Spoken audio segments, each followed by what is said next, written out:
Well, we are back for another edition of Laundromat Conversations.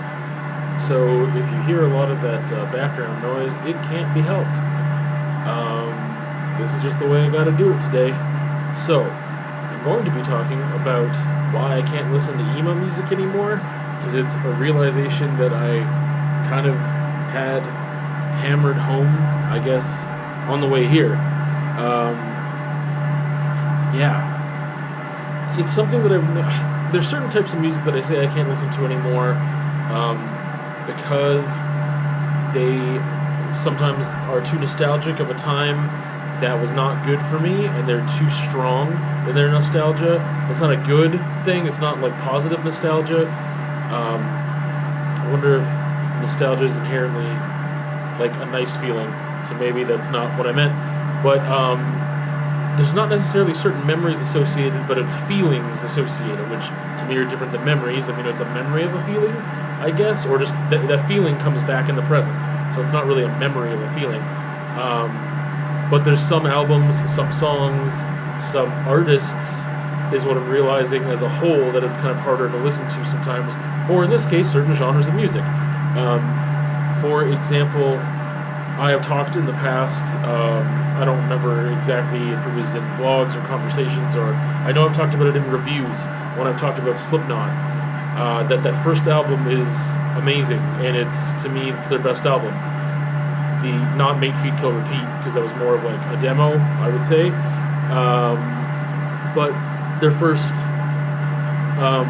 major label album, I guess, self-titled, and it's amazing, but it is done so well that it is hard for me to listen to because it is incredibly filled with pain. Pain that demands to be felt, which I've described before.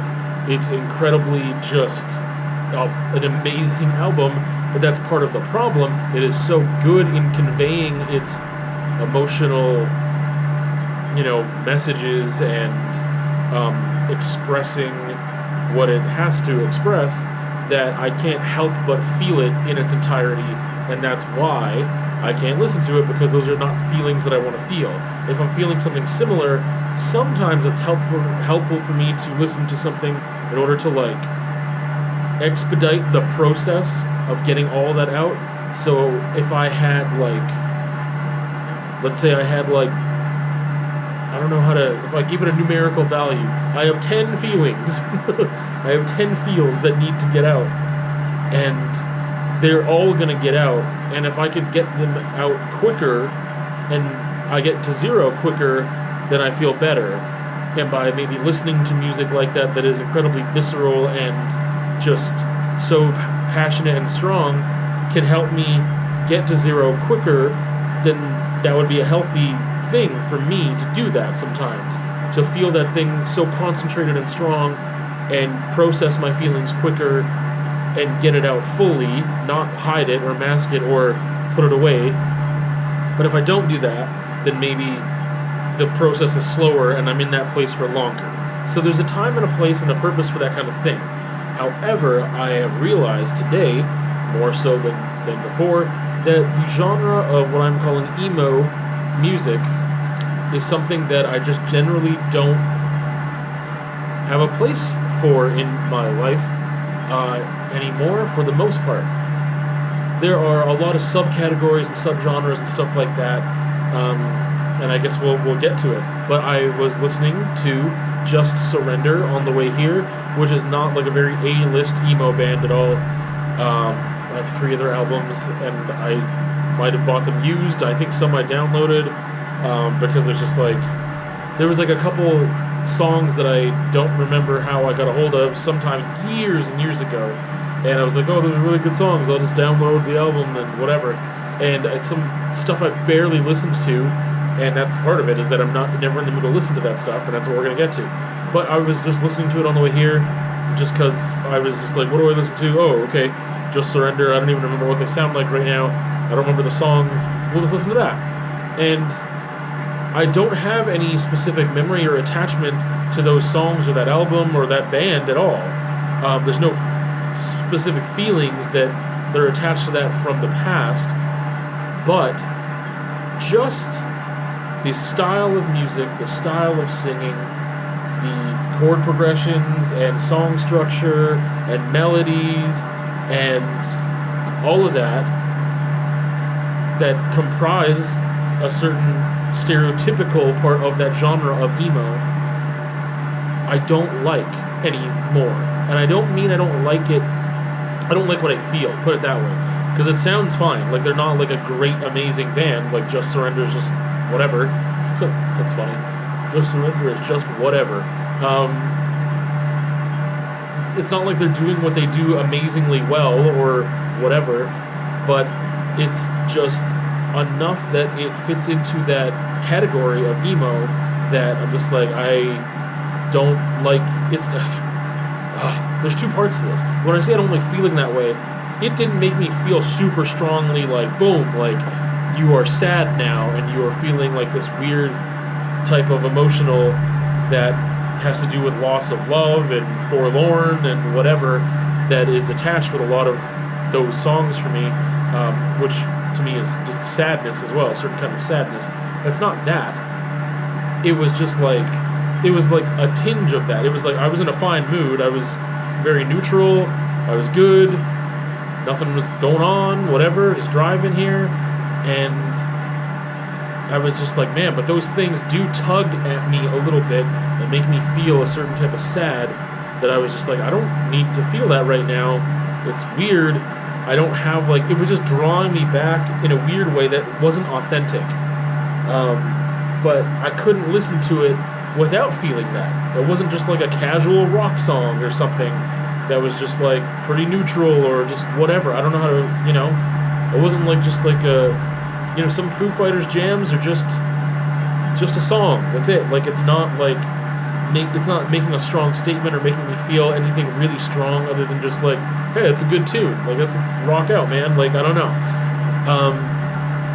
But those songs, even though they weren't good and they weren't very good, they weren't strong or passionate or whatever, there was something there within the genre, within the elements that comprised the genre, that made me feel a way that I was like, I don't want to feel this way. And like I said, it didn't drag me down asunder, and like I didn't feel horrible, but I was just like, this just isn't doing anything for me.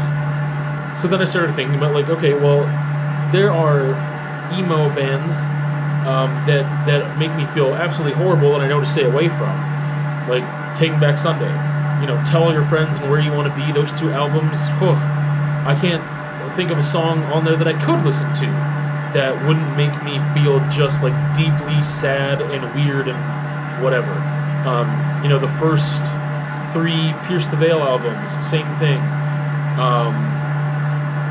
And those are examples of, those albums are amazing. Like, they are top tier, like amazingly well done, incredibly great albums. Especially when, I mean, they're just amazing songwriting. And when you get to Pierce the Veil, some amazing technical proficiency with instruments and song structure, in ways that, you know, Taking Back Sunday doesn't have those elements or doesn't execute them. But they're just too strong. There are memories, there's feelings, there's whatever attached to those things as well, of long periods of certain types of sadness, so that definitely brings me back to specific times in not a good way. And I've known to stay away from those things generally, which sucks because they're really, really good. I mean, it's like saying, like, man, Slipknot, that album is so good, but I can't detach the feelings from it. Now, there's a whole bunch of, like, emo bands that are just very like whatever, like Just Surrender, or Alisana has some good songs, or man, I can't think of all the names. Is the Sunstreak, like whatever. There's just a whole bunch that I have in my discography that was like, those aren't super strong, I don't have crazy attachments to them, but they fit into this category of like, they are emo. They are doing things with their song structures and songwriting and how they are presenting the song that do a certain thing to me that make me feel a certain way. There's some exceptions to that rule, though, and it's just because they just don't hit the same. I was thinking about Alexis on Fire, and I was like, okay, they're post-hardcore. They're much more what I would call screamo, and that screaming element, that aggressive element, that changes things for me. For some reason, it doesn't do the same thing. Across 5 Aprils actually fits into that category in both, like, there's a lot of those songs I could easily listen to, and some of them that are more on the emo side that are less aggressive, that I can't. And some Alexis on Fire songs, I definitely like Sidewalk When She Walks, forget about it. Rough Hands, can't really get into that one anymore. But a lot of other songs are much more neutral or expressing different things in their, and what they're communicating and how they're communicating, that it's fine. And I mean, Thursday is along the same lines, depending on. Whoa, that just got a lot quieter. So I was saying Thursday. Thursday is an example as well that I would say the majority of their stuff, probably because of lyrical content and how it is expressed, just never seems that emo to me. I mean, obviously their song structures and stuff are expressed incredibly different too, but they sometimes get lumped into that category. Now here's the real outlier of just like I said, there's a bunch of, someone could show me like a very emo band that hits all the marks of what emo would be, and I'd be like, I don't want to listen to that. And again, not because I don't like the sound. I can be like, oh yeah, that's like really catchy and that's doing what it's supposed to do, but I just don't like what it's gonna do, and it won't necessarily drag me down incredibly in like a strong way, but it'll be enough that I'm like, yeah, I don't need that in my life. Fall Out Boy, From Under the Cork Tree specifically, is an incredibly amazing, it's a solid, amazing album, and I can't really, I mean, like, I have no problem getting into it. Like, that's also something that from a certain amount of time that, like, again, to me, it's just their delivery. That's the thing. There's all these nuances that a lot of people would put them in the emo category as well, and I wouldn't fault them for that at all. But it's so tongue-in-cheek, and a lot of it does hit home for me, but it never made me sad. Again, it was expressed in this very happy way, and not in, like, an Everclear way, that, like, the songs sound really happy in their instrumentation, but the lyrics are, like, really heavy and generally, like, super sad, and I can't listen to them. I mean, certain albums anyway, like So Much for the Afterglow has a lot of that. But yeah, which is a completely different genre. But with Fall Out Boy, specifically From Under the Cork Tree, it is just a masterpiece of an album. And I'm glad I can still enjoy it, because it never made me sad. It just didn't. Lyrically, like I said, a lot of the themes are exactly the same, but the way that Patrick Stump wrote them, wrote the lyrics and stuff, just like, and sings them, and the way they've arranged everything, it's just really a fun listen and enjoyable, and it doesn't make me feel weird about those bits of nostalgia that I get from it, and it was like, oh man, like, I don't know, it's fun. And I wish that there was more of that I could enjoy with emo music. But I don't know, that's kind of why, I guess, me explaining, like, I can't listen to emo music anymore. And there's two different, like, parts of that whole. And that's, like, the parts, like, Taking Back Sunday and Pierce the Veil, which are, like, really strong associations. And there's other bands and albums that do that too. But also they are executing what they do incredibly well. And then there's bands that I have no, like, previous strong association with at all, but if they are playing into the genre of emo music and doing that, then it just hits me a certain way and tugs at me a certain way. And it's not that I dislike it in its, like, musical expression, in, like, the technical sense of, like, I don't like a lot of country music or something. Like, it's not that. It is the fact that it's doing something that I used to access a lot, and I don't anymore for reasons maybe such as maturity or whatever. Like, I feel like it just clicked. I mean, I've been getting away from it for years and years and years, where it's just not something that I gravitate to anymore. But this was, like, a very distinct, like, oh, like, click, like, this is not just, like, those albums that I have a strong association with. It's the genre of music just doesn't fit in with my life that much anymore. It's a weird conversation to have. But yeah, those are the realizations that I have made about that. And with that, we'll see you on another time.